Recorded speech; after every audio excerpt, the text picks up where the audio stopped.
Hello, fellow hair loss people. Welcome to my day 87 review. During today's review, what I'm going to talk about is post-op care. So on both Reddit and on Facebook, I get a lot of questions about what does the post-op care look like. I'm going to literally just break down what FUE sent me. I'm going to go over line by line and kind of give my quick little take on it. First one that they talk about for post-op care is alcohol. Alcohol, they say, do not drink for 7 days after the operation, but what they say is the actual recommendation is up to 30 days after the operation. What this does is it allows your hair follicles to make sure that they're getting the best nutrients that they can from your blood. Next one that they talk about is physical intimacy or sexual activity. They say to avoid for 7 days post-op. Trust me, you're probably going to be in so much pain post-op, that's going to be one of the least of your worries.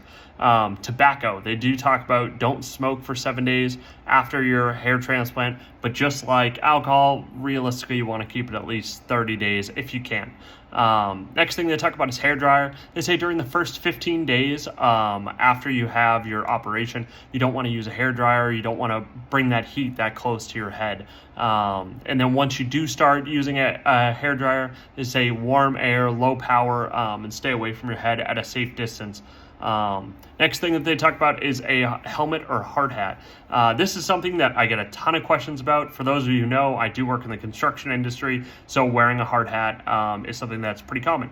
So they do say for the first 30 days after the transplant, do not wear a motorcycle, bicycle, or a hard hat. The reasoning for that is, as you guys know, unlike a regular hat that just kind of sits on your head, hard hat has a little compression fitting that goes around the side of your head. What they don't want to do is restrict blood flow into your head or cause any issues with that. After helmet, the next thing on the list is physical activity. They say do not practice sports that require any sort of substantial physical activity until 30 days after you have your procedure. The next thing on the list is the ocean. They say do not swim in the ocean until 30 days after your hair transplant. Then they have sun. I've seen this in a couple different ways. FUE says 30 days. I've heard 60 days to not really have your scalp exposed to the sun. But at minimum 30 days is kind of what you're looking at. Hair fibers like Topics or any of those other hair building fibers, they say don't use for 45 days after your hair transplant, which is an important one. Hair dye, not something that I personally have experience with, but they do say 4 months after your hair transplant not to use any sort of hair dyes. Other stuff like waxes and gels and those type of things that people put for styling products in their hair, they say don't use for 4 months as well after your hair transplant. And then artificial tanning, they also say is at that 4-month mark.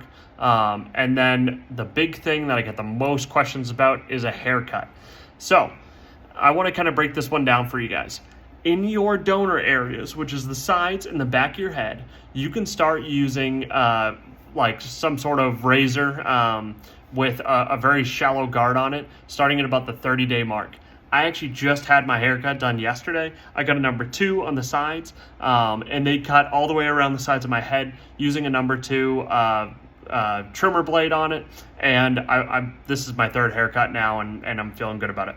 What you don't want to happen is using any sort of buzzers or clippers on your top of your head, and that is very important.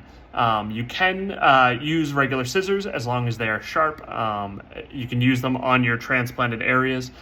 With that being said, they don't grow super fast anyway. I'm at almost 3 months now post-op, and I'm not quite to where I need to actually cut them lengthwise because they're pretty much the same length or shorter than all of my adjacent hair areas. But those are the post-op care instructions. If you guys have any questions, feel free to shoot me a comment down below or let me know if you have any other questions. Make sure to like and subscribe to my future videos as well. Thank you.